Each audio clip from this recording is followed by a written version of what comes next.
చంద్రబాబు నాయుడు ఉగాది రోజు కూడా కళ్ళార్పకుండా ఏ విధంగా అబద్ధాలు చెప్తున్నాడు.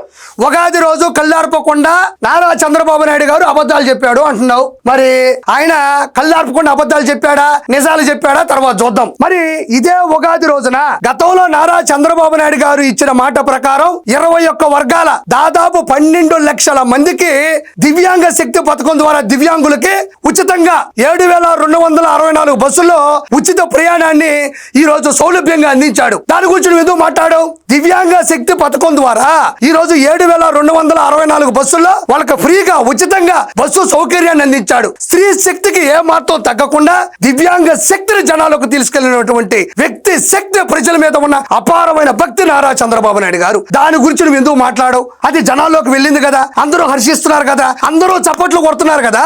వాళ్ళు చప్పట్లు కొడుతుంటే మీరు దుప్పట్లు వేసుకుని పడుకోండారా? ఈ రోజు నేను ప్రశ్నిస్తుండా, ఏమో నిద్రపోతున్నావా? మరి ఆయన చేసినటువంటి నిజాన్ని నువ్వు అబద్ధాలతో సమకూర్చి ఎందుకు చెప్తావో నాకు అర్థం కావట్లే.